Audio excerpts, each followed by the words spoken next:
It was a normal Tuesday. I grabbed my coffee, stepped onto the back porch, and then froze. The quarry, the one my grandfather blasted out of these Missouri hills with his bare hands, was gone, buried under mountains of shattered drywall.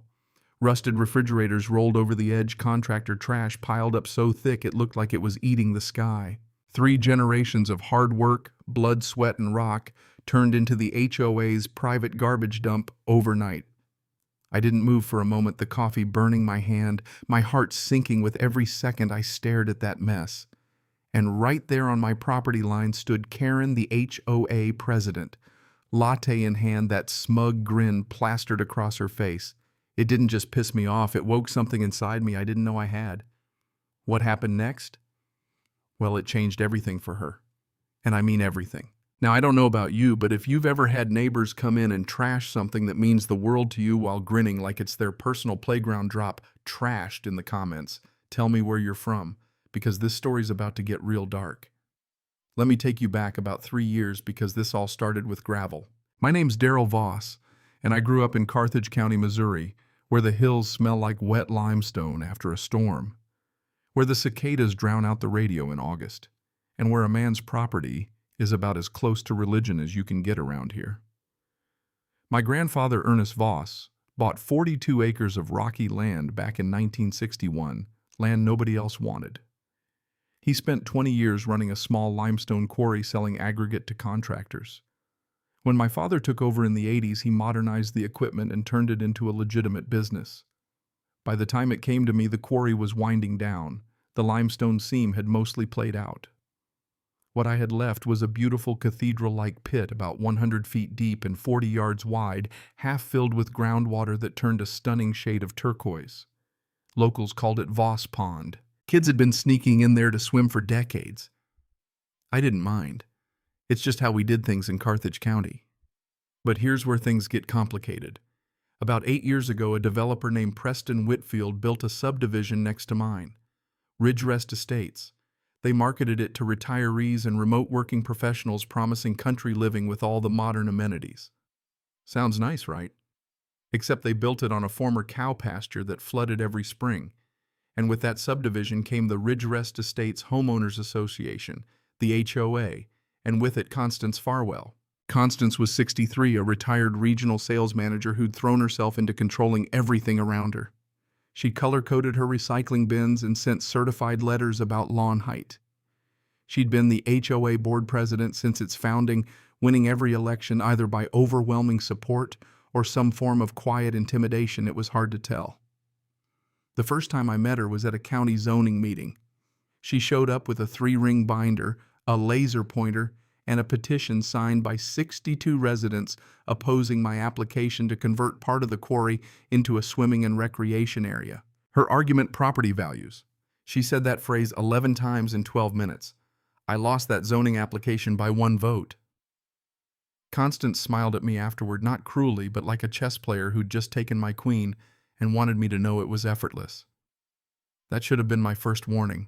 The first real act of aggression came 6 months later. I found my eastern fence line cut cleanly with bolt cutters. Tire tracks led from the Ridgerest Estates service road down into the lower terrace of my property. Someone had been dumping construction debris, broken concrete, old pipe insulation shingles right onto my land. I called the sheriff. Nothing happened. I repaired the fence, put up a no trespassing sign, and moved on. I shouldn't have.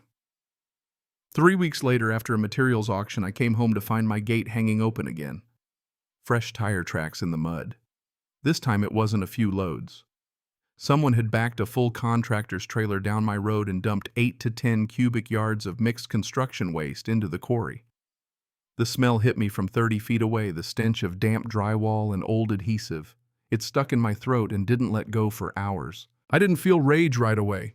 It was more like that sick realization when you realize the game has changed and nobody bothered to tell you. I called the sheriff again, but this time I didn't stop there. I called the county's environmental compliance office. Illegal dumping in Missouri isn't a joke, it's serious. The compliance officer, Gerald, came out 3 days later, took samples, and wrote a report. He told me they'd investigate, but he didn't look convinced. I spent the next week driving around Ridgerest Estates collecting evidence. I installed 6 trail cameras at all the approaches to my property aimed to capture license plates and faces. I even got my cousin Bev, who works as a paralegal, to pull the HOA's articles of incorporation, their bylaws, and meeting minutes. 2 weeks later, the cameras caught it all. A white pickup truck pulling a dump trailer. The truck was registered to Ridgerest Property Services, an HOA contractor. Now I had something solid. I didn't call the sheriff right away. I saved the footage, backed it up, and waited.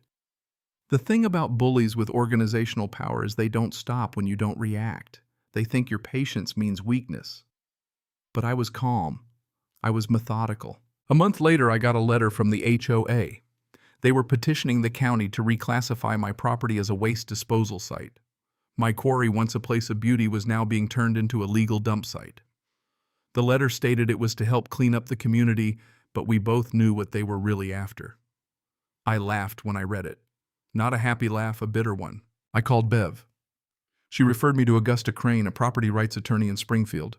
When I showed her the letter, she just looked up from her glasses and said, "That's impressive," in a really awful way. She broke it down for me. The petition was legally weak. The HOA couldn't force a property reclassification without public necessity. And if they were dumping hazardous waste, it wasn't just a county issue, it was an EPA issue. I had them. And then the truth started to unravel. Constance and her board had been using HOA funds to pay Ridgerest Property Services to dump on my land. They had done it all under the radar with money they'd taken from the very homeowners they were supposed to represent. I wasn't angry anymore. I was ready. I filed a lawsuit, and the HOA's every move just made it easier to win. I gathered every piece of evidence, every file, every document. The more they tried to bury me, the more I dug. I wasn't going to let them win. And here's where the twist happens. Constance, thinking she was outsmarting everyone, tried to bribe a county commissioner. She thought she could throw a $35,000 pavilion offer at them, and they'd let her off the hook. Wrong move.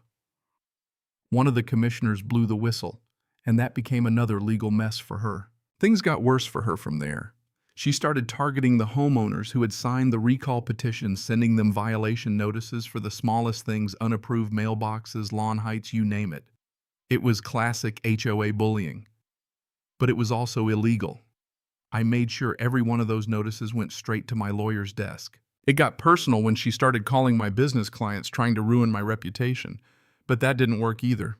I documented everything and pushed forward. By the time the court date came, I had a full team behind me. Lawyers, experts, the media, and even the homeowners who'd had enough of Constance's antics. They couldn't hide anymore. The evidence was clear. The HOA was done. It didn't take long. In the end, the HOA was forced to settle. Constance, Todd, and Shirley, all of them paid. The homeowners' dues went to cleaning up the mess they made. And my grandfather's quarry. It became a public recreational area. People swam, fished, and picnicked there just like I always dreamed. Constance sold her house. Todd did his community service at a landfill. Shirley resigned. The karma was real. And me, I still walk out to that back porch most mornings with a coffee, looking at the quarry, knowing that 3 generations of work aren't just standing there thriving. So here's the thing, when someone shows you who they are, believe them. Document everything and let them keep talking. They'll do the rest. So let me ask you if you've ever been caught in a situation where the people in power tried to break you. What did you do about it? Did you stay quiet or did you fight back? I want to know what you think. Share your story in the comments.